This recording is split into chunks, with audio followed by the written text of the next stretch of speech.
Right, let's see.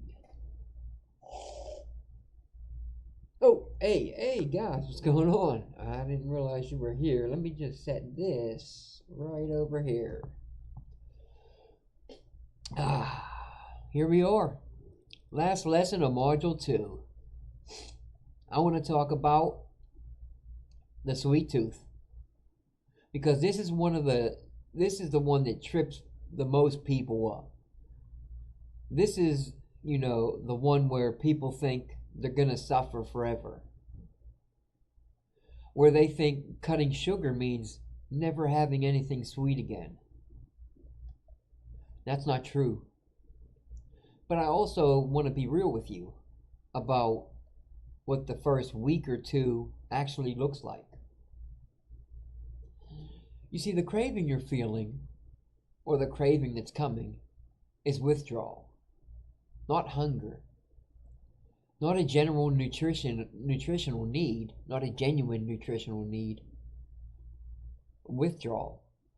Your brain has been running on sugar for years. It's dependent on it. When you cut it off, it throws a tantrum. The tantrum is temporary, I promise you. Give it 1 or 2 weeks, completely off sugar, and your relationship with sweetness changes completely. Things that barely registered before will taste like real dessert. The alternatives I'm about to give you will feel like, they won't feel like compromises, they'll feel like the real thing. I know because I lived it. I drank 4 or 5 Dr. Peppers a day. We ain't talking cans, 20-ounce bottles. Sugar was constant for me. Within 2 weeks of quitting it cold turkey, I ate a spoonful of regular whipped cream. And it tasted like I was cheating on my diet. It wasn't. 1 gram of carbs. But my baseline had shifted that much. You see, yours will too. You just have to get through the first 2-3 weeks.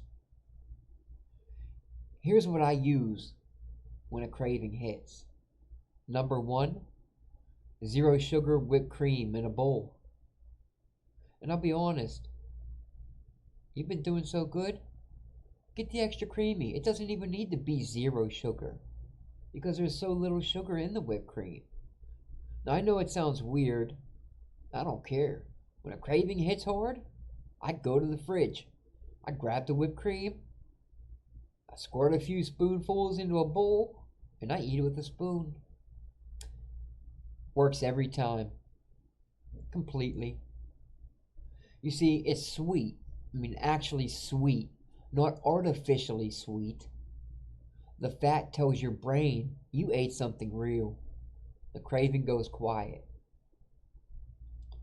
And here's the number that shocked me when I finally read the label. Regular extra creamy whipped cream that comes in a can, just like this. It has approximately 1 gram of carbs per serving. 1 gram. I had been avoiding it, thinking it was loaded with sugar. I read the label and almost fell over.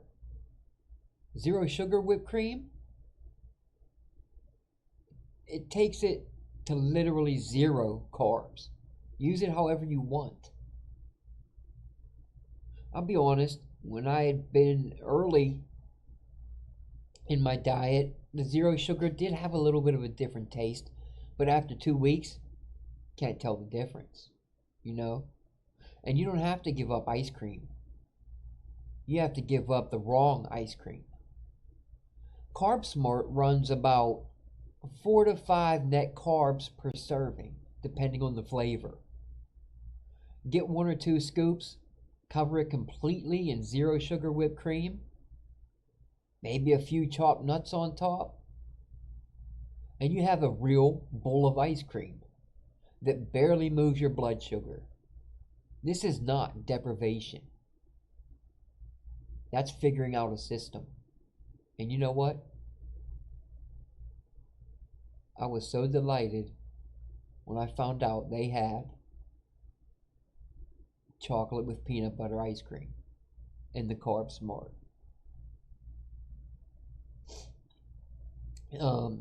Number 3, and I have to tell you this story because it almost got me. We just talked about this a few lessons ago. I found ice cream sandwiches in the frozen section. Skinny Cow. Front of the package, huge letters, 0 added sugars. All right, I bought it. I kept buying them. They didn't even really spike my sugar dramatically. Then one day, I actually went in to buy them, picked it up, and just took a glance at the label.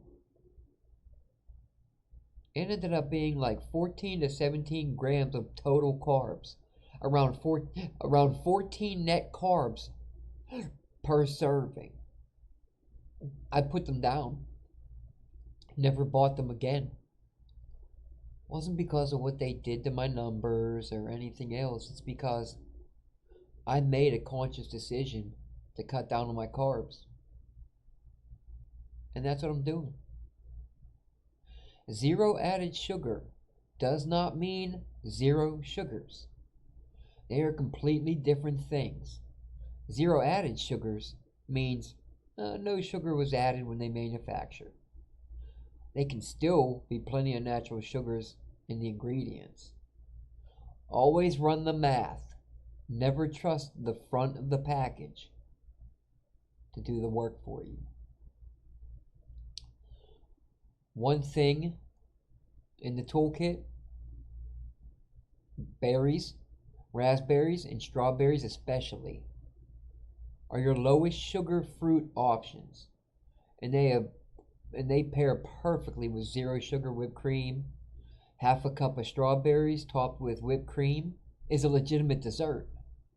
Dark chocolate is 85% cocoa or higher.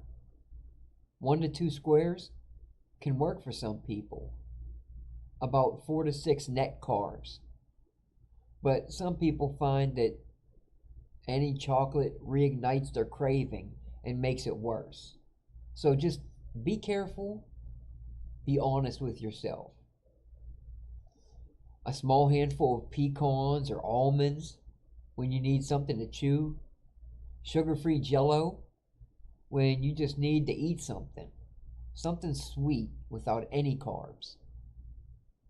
Flavored sparkling water when what you really need is just something interesting to drink. And here's the biggest mindset piece. When the cravings hit, drink 16 ounces of water first and wait 10 minutes. A lot of cravings are actually dehydration. If the craving is still there, eat a protein, string cheese, a deli meat, hard-boiled egg. A full stomach kills cravings faster than anything sweet will.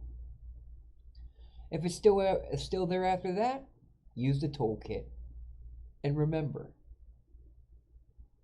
when you're here, not in a vague way, your specific reason, the people you want to be there for, the life you're trying to get back. When the craving is at its loudest, the reason needs to be louder. The sweet tooth is real. Kill it with the right tools. Watch your numbers, stay green, and keep going. That's module 2. All of it. Done. Module 3 is next. And it's where things really get interesting. We're going to talk about what your CGM is actually telling you and why your numbers move the way they do. Hope to see you there.